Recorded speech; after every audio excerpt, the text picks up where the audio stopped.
हरे कृष्णा। ओम नमो भगवते वासुदेवाय नमः। आप सभी भक्तों को मोक्षदा एकादशी व्रत की अनंत शुभकामनाएं। भगवान श्री हरि विष्णु की कृपा से आप सदा सुखी एवं संपन्न रोग मुक्त हो। मार्गशीर्ष मास शुक्ल पक्ष की एकादशी को मोक्षदा एकादशी या गीता 11 के नाम से भी जाना जाता है। पौराणिक मान्यताओं के अनुसार महाभारत के वक्त भगवान श्री कृष्ण जी ने इसी दिन अर्जुन को गीता का ज्ञान दिया था। इसलिए इस दिन को गीता जयंती के रूप में भी मनाया जाता है। इस उपदेश में भगवान श्री कृष्ण जी ने अर्जुन को जीवन के मूल सिद्धांत और धर्म का मार्ग दिखाया था। मान्यता है कि इस व्रत को करने से साधक को सभी पापों से मुक्ति मिलती है। परम भगवान श्री विष्णु को प्राणों से भी अधिक प्रिय है एकादशी तिथि, और जिसका प्रमाण है यह पद्म पुराण का कथन। जो व्यक्ति मोक्षदा एकादशी के दिन भक्ति पूर्वक भगवान विष्णु की पूजा एवं व्रत करता है, वह अपने पितरों को मोक्ष प्रदान करके स्वयं विष्णु जी के परम धाम को प्राप्त करता है। इस बार मोक्षदा एकादशी के दिन एक साथ 3 दुर्लभ महायोग का निर्माण हो रहा है। साथ ही भद्रा का वास अपने उच्च स्थान पर होगा, जो कि एकादशी के दिन ऐसा दुर्लभ संयोग बड़ा ही कम देखा गया है। साथ ही आज के इस विशेष वीडियो में आप जानेंगे कि मोक्षदा एकादशी व्रत कब से शुरू हो रहा है और कब समाप्त होगा। राहु काल का समय, पूजा का शुभ मुहूर्त, पारण समय, मोक्षदा एकादशी व्रत का पारण किस चीज से किया जाएगा, पूजा की सरल विधि और कुछ विशेष उपाय। इस बार एकादशी तिथि कब है, सभी जानकारी। तो हिंदू पंचांग के अनुसार मार्गशीर्ष मास शुक्ल पक्ष की मोक्षदा एकादशी तिथि 11 दिसंबर बुधवार को तड़के सुबह 3:42 पर शुरू होगी और इस तिथि का समापन अगले दिन यानी कि 12 दिसंबर बृहस्पतिवार को देर रात्रि 1:09 पर होगा। साथ ही मोक्षदा एकादशी व्रत का पारण गुरुवार 12 दिसंबर सुबह के 7:05 से लेकर 9:05 के बीच किया जाएगा तथा व्रत का पारण तुलसी दल से किया जाएगा। 11 दिसंबर को राहु काल का समय रहेगा दोपहर के 1:01 से लेकर दोपहर के 2:03 तक। राहु काल के समय कोई भी शुभ कार्य नहीं करना चाहिए, इस बात का ध्यान रखें। साथ ही मोक्षदा एकादशी के शुभ अवसर पर दुर्लभ भद्रवास योग का निर्माण हो रहा है। ज्योतिष शास्त्र में भद्रावास योग को शुभ मानते हैं।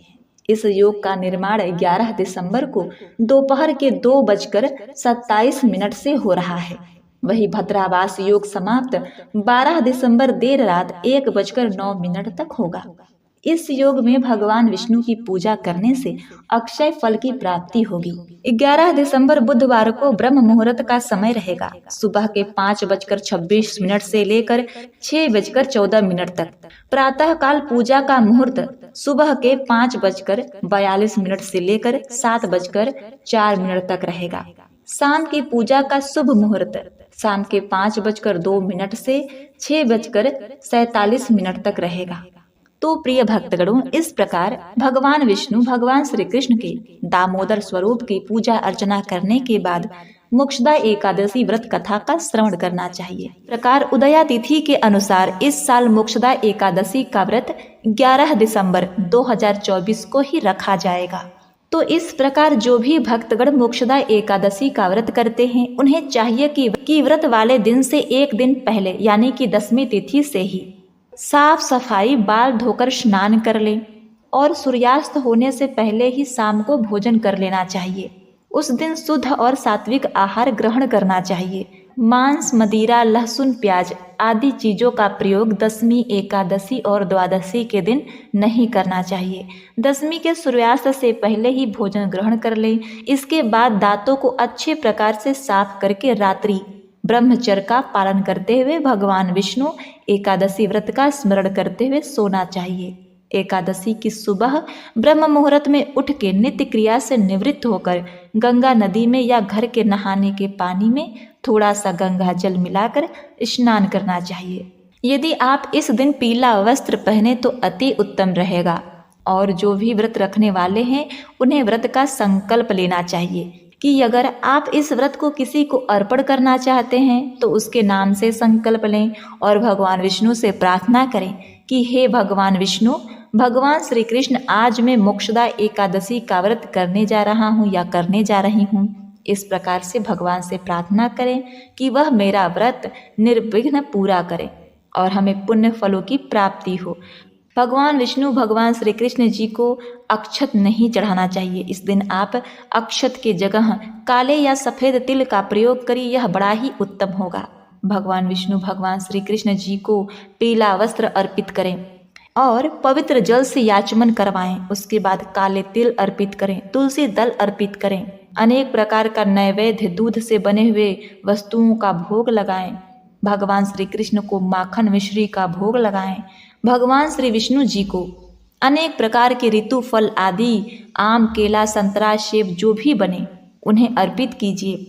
इसके बाद याचमनी करके मुख शुद्धि के लिए पान, पत्र, सुपारी, लौंग, इलायची के साथ में अर्पित करें, द्रव्य दक्षिणा चढ़ाएं और फिर मोक्षदा एकादशी व्रत कथा का श्रवण करना चाहिए और समय के अनुसार व्रत का पारण करना चाहिए। इस प्रकार व्रत को धारण करने से जो कि अनंत फलों की प्राप्ति होती है। एकादशी व्रत करने वाले को द्वादशी तिथि के दिन एक ही समय एक भुक्ता पारण करने का विधान है। एक समय भोजन ग्रहण करना चाहिए और सात्विक आहार ही ग्रहण करना चाहिए। इस प्रकार व्रत को धारण करने से सभी प्रकार के पापों का नाश होता है और शुभ फलों की प्राप्ति होती है। तो इस दिन आप ब्राह्मणों को दान दक्षिणा अवश्य दें, क्योंकि बिना दान के कोई भी व्रत, कोई भी उपवास अधूरा ही होता है, उसका पूर्ण फल प्राप्त नहीं होता। तो इस प्रकार से आप विधि विधान से भगवान विष्णु की पूजा कीजिए और अपने जीवन को सुखमय बनाइए।